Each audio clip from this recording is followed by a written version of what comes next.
Greetings, fellow YouTubers. Lindsay here. How you doing? I wanted to share with everybody a book I found a while back that was published by the city of Cincinnati. It actually does have an accompanying map. There's one little tiny map published in the book, but there is another map, this official city planning map for 1925. You can find that online. It's very interesting. This book, let's jump over to the computer now. This book is called The Official Plan. Here's the cover. Let me get it small enough so you can see the whole thing. The Official Plan for the City of Cincinnati. Here's the book. Let's just take it full screen here. This is called The Official Plan of the City of Cincinnati, 1925. It does have a few interesting things in it that I just wanted to show everybody. You can see that they were actually using this and evidently amending this all the way up into the mid-1930s. Because a city plan is something that you make and that you keep following, and it's a long-term thing. These guys back in the 1920s they had already conceded the development of Queensgate, and they had already started thinking about moving all the railroads around. They had started thinking about demolishing all the housing that was in the what they knew as the Lower West Side, what we now historically refer to as Kenyon Bar. If you've never heard of that, you will eventually. I'll do a video on it. For those of you who are big history buffs, this is a great read. It's very interesting. They lay out everything they are going to do. Basically, their plans for the next 30 or 40 years. So back to chapter 13. Historic sites. Number 1 on this list, the first landing and settlement of Losantiville. Is that how you pronounce that? I've never figured that out. And December 24th, 1788. This was this Losantiville. This was the settlement that would become known as Cincinnati. Interesting that it says, it actually gives the landing site here, and I have no reason to believe this is inaccurate. The approximate location, let's see. The landing which took place at the public landing at the foot of Sycamore Street and should be marked. Hey, let's look this up, shall we? Here we are in the downtown area. Let's find Sycamore Street. There it is, right there.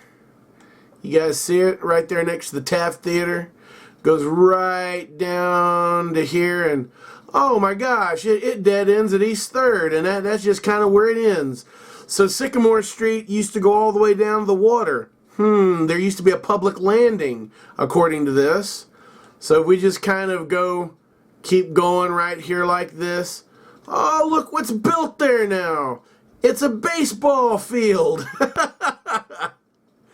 And if you just kind of follow parallel to Main Street all the way down to the water, right there, we'll put a marker. We'll click on Google Street View.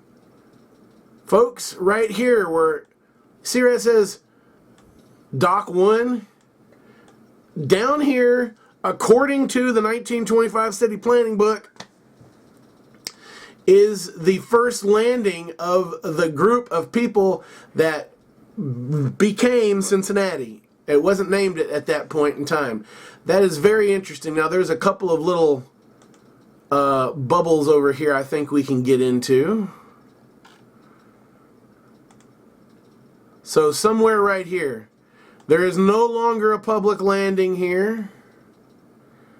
And this is directly across from, there is actually a river over here.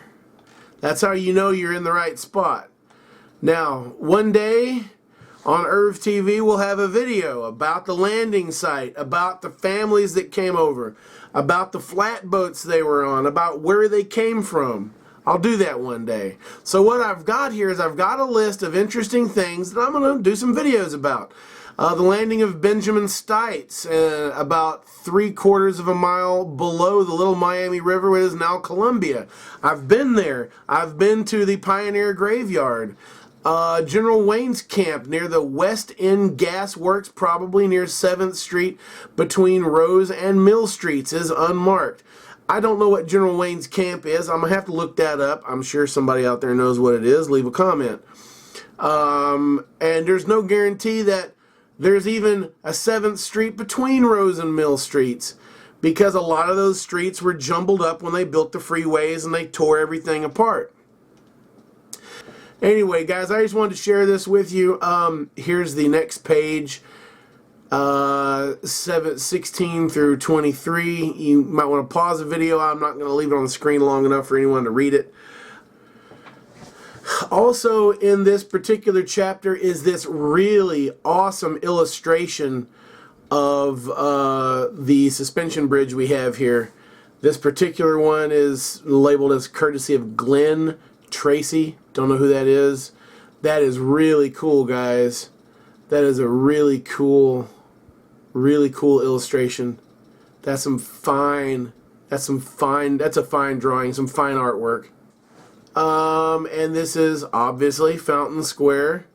This would have been prior to 1925 when they published this book. There's a lot of awesome stuff in this little book, this official plan of the city of Cincinnati, 1925.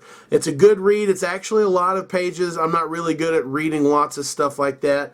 But if anybody wanted to look it up and find it, I believe if you just type it in, I believe it's freely available in the in Google Books. I think that's where I found it.